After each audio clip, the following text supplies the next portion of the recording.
जीतन राम मांझी को निपटाने का पूरा उपाय नीतीश कुमार ने कर लिया है। नीतीश कुमार की राजनीति की दाद देनी पड़ेगी। दरअसल नीतीश कुमार कहते कुछ नहीं हैं, कर सब देते हैं।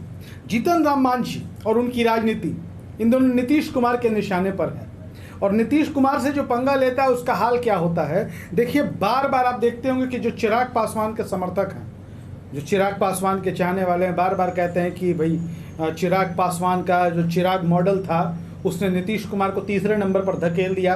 43 विधायकों वाली पार्टी बन गई नीतीश कुमार की। लेकिन नीतीश कुमार को देखिए, चिराग पासवान को पूरे तरह से पैदल कर दिया।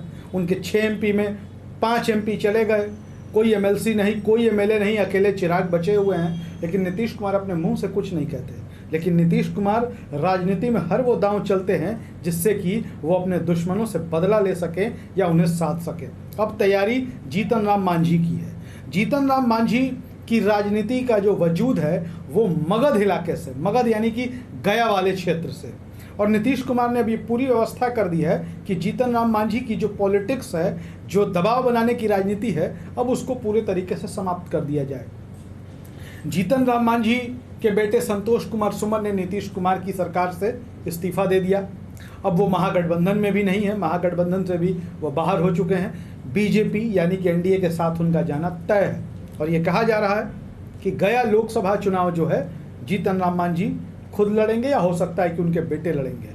नीतीश कुमार ने तो पहला इंतजाम किया कि रत्नेश सदा जैसे बड़े मांझी समाज के यानी कि मुसहर महादलित समाज के नेता को मंत्री बना दिया। रत्नेश सदा बोलने में भी बहुत अच्छे हैं, लगातार इंटरव्यू कर रहे हैं और जिस तरीके से लोगों के बीच अपनी बात रख रहे हैं उससे यह साफ हो गया है कि जीतन राम मांझी के जाने से जो भी थोड़ा बहुत प्रभाव अगर पड़ा होगा तो रत्नेश सदा उसको समाप्त कर देंगे, क्योंकि रत्नेश सदा ना सिर्फ बोलने में अच्छे हैं, संगठन का काम भी वो कर चुके हैं और ज़मीन से जुड़े हुए व्यक्ति हैं। अब इसके अलावा बात कर लेते हैं मगध के इलाके की। Dashrath Manjhi, the mountain man, उनके बेटे भागीरथ मांझी और उनके दामाद मिथुन मांझी को जनता दल यूनाइटेड में नीतीश कुमार ने शामिल करा दिया। हमने कहा नीतीश कुमार अपनी राजनीति के दांव के बड़े माहिर खिलाड़ी माने जाते हैं और अपने राजनीतिक दांव के लिए जाने जाते हैं। नीतीश कुमार ने मांझी, दशरथ मांझी के परिवार को जेडीयू में शामिल करा लिया। अब यह तय है कि दशरथ मांझी के पुत्र भागीरथ मांझी गया से लोकसभा का चुनाव लड़ेंगे। अगर भारतीय जनता पार्टी के गठबंधन से, एनडीए गठबंधन से जीतन राम मांझी या उनके पुत्र संतोष कुमार सुमन अगर चुनावी मैदान में आते हैं गया लोकसभा क्षेत्र से, तो यह तय है कि जनता दल यूनाइटेड से, महागठबंधन से the mountain man Dashrath Manjhi के बेटे भागीरथ मांझी भी गया से चुनावी मैदान में होंगे।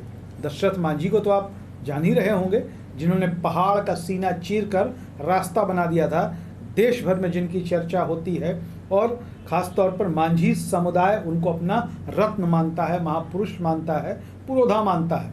ऐसे में अब आप समझिए कि दशरथ मांझी के बेटे जब चुनाव मैदान में होंगे मांझी के सामने तो स्थिति क्या होगी। एक तरीके से मांझी की राजनीति को समाप्त करने के पीछे नीतीश कुमार पड़ चुके हैं।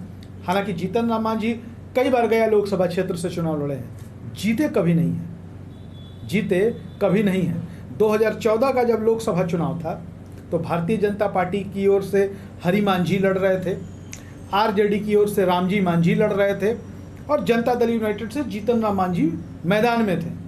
अब स्थिति यह होती है कि बीजेपी के हरि मांझी चुनाव जीत जाते हैं मोदी लहर में, आरजेडी के रामजी मांझी दूसरे नंबर पर आ जाते हैं, जीतन राम मांझी तीसरे नंबर पर रहते हैं। जी हाँ, मगध के इलाके में उनका प्रभाव यही है कि अपने गया लोकसभा क्षेत्र में वो तीसरे नंबर पर आते हैं।